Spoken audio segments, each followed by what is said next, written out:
Hello बच्चों, आज के इस वीडियो में हम लोग जो है बात करने वाले हैं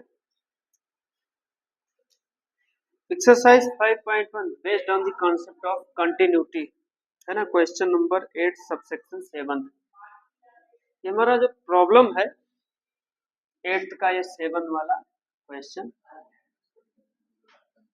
ये हमारा दिया हुआ है। क्वेश्चन क्या है? F x equal to x power 10 minus 1, इसके डिफाइंड सिचुएशन है if x is less than और इक्वल टू 1, और दूसरा है x square if x is greater than 1। ठीक है, एफ एक्स इक्वल टू क्या कहा है? X raise 10 minus 1 if x is less than और इक्वल टू 1, और दूसरा सिचुएशन है x square if x is strictly greater than 1। अच्छा खासा क्वेश्चन है और हम लोग जो है सॉल्व करेंगे। इसमें क्या कहा है आप ध्यान से देख सकते हैं, ऑब्जर्व कर सकते हैं सारे जो है सिचुएशन को। इसमें क्या कहा बेटा? लेस देन, इसमें एक्स छोटा है तो इस पे मेरा क्या सेटअप होगा? Left hand limit. और यहाँ इक्वल की भी बात की है तो इस पे वैल्यू ऑफ फंक्शन भी सेट हो जाएगा, और इसमें एक्स ग्रेटर देन है, दैट मीन्स हमारा इस पे राइट हैंड लिमिट क्या होगा? सेट होगा। पहले आप ये जज कर लीजिए, एक्स छोटा है तो लेफ्ट हैंड लिमिट, एक्स बड़ा है तो राइट हैंड लिमिट, और एक्स जहां इक्वल है उस फंक्शन के करस्पॉन्डिंग हमारा वैल्यू ऑफ फंक्शन एग्जिस्ट करेगा। तो लेट्स से स्टार्ट, हम अपने सॉल्यूशन में स्टार्ट करते हैं। ठीक है, लेफ्ट हैंड लिमिट, हमको point of discontinuity find out करना है कि कौन सा है। तो देखिए ये मेरा क्या हो जाएगा? लेफ्ट हैंड लिमिट, ये क्या हो जाएगा? Limit x tends to 1 minus f x, क्योंकि इसी के करस्पॉन्डिंग लेफ्ट हैंड लिमिट हमारा एग्जिस्ट करता है।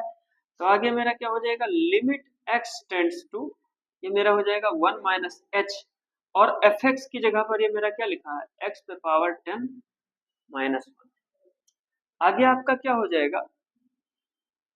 लिमिट एक्स टेंड्स टू, ये 1 माइनस एच तो है ही है, एक बार फिर से लिख लेते हैं सही से। अब आप लोग एक बात बताइए कि x की जगह पर हम क्या रखने वाले हैं? 1 माइनस एच। एक्स की जगह पर क्या सब्स्टिट्यूट करेंगे? 1 माइनस एच। ठीक है, तो ये हमारा क्या हो जाएगा? लिमिट इधर h टेंडिंग टू 0 हो जाएगा, और x की जगह पर आप रख दीजिए 1 माइनस एच के पावर, ये हमारा 10 हो जाएगा। ठीक, और उसके बाद में ये मेरा वैल्यू क्या हो जाएगा? 1।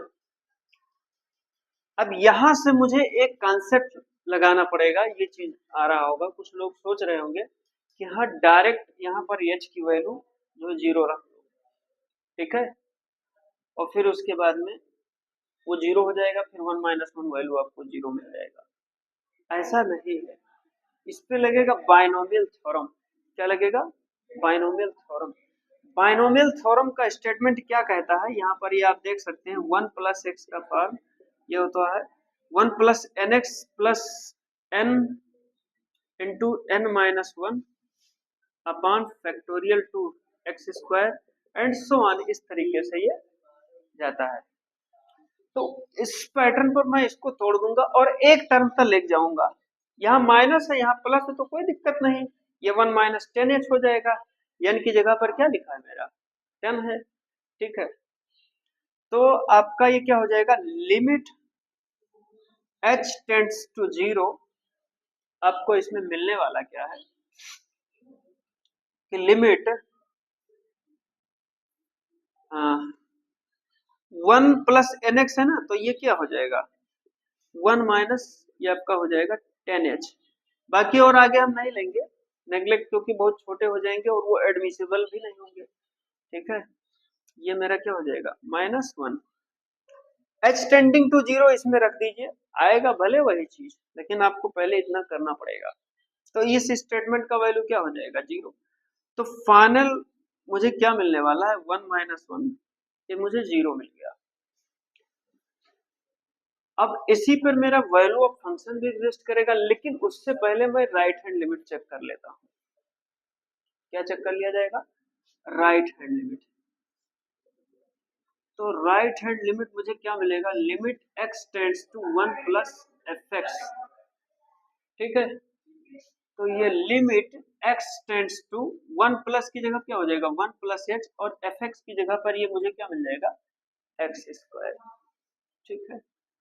आगे आपको इसमें क्या मिल जाएगा, x की जगह पर ये हमारा उधर जाएगा इस स्टेटमेंट में, तो मेरा हो जाएगा आगे लिमिट h टेंड्स टू 0 और x की जगह पर क्या हो जाएगा 1 प्लस h का होल स्क्वायर। तो limit h tends to 0 1 plus h square और प्लस 2h, और h के वैल्यू इसमें रख दो, पूरा 0 हो जाएगा। फाइनल आंसर मुझे क्या मिल जाएगा 1। तो अब मुझे आप ये चीज ऑब्जर्व कर सकते हैं कि मुझे आगे वैल्यू ऑफ फंक्शन करने की कोई जरूरत ही नहीं है, ठीक है। बहरहाल वैल्यू ऑफ फंक्शन का वैल्यू भी क्या मिलेगा मुझे 0 ही मिलेगा, है ना। वैल्यू ऑफ फंक्शन लिख दीजिए एट x इक्वल टू ये 1 पर, तो इस पे तो प्लस और माइनस की कोई फिलॉसफी ही नहीं काम करेगी, डायरेक्ट हम लोग एब्सोल्यूट वैल्यू रख देंगे x का।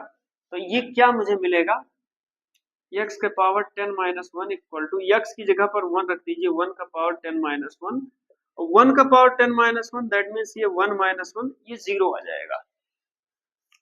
तो लेफ्ट हैंड लिमिट और राइट हैंड लिमिट ही जब नहीं कोइंसाइड कर रहे हैं भैया, तो वैल्यू ऑफ फंक्शन का कोई औचित्य नहीं है लिखने का, ठीक है। Whenever left hand limit and right hand limit are not coincide, there is no logic to solve the value of function in the reference of continuity, है ना। तो आप लिखेंगे क्या, आप यही चीज लिख देंगे कि left hand limit does not equal to, ये मेरा क्या लिखा है राइट हैंड लिमिट, हेंस उसके बाद लिखेंगे द मेंशन, या हाँ ठीक है, the mention function is not continuous at x equal to 1, यही हमारा हो जाएगा आंसर, ठीक है। कि ये फंक्शन हमारा x इक्वल टू 1 के करस्पॉन्डिंग हमारा कंटिन्यूअस नहीं होगा, ठीक है।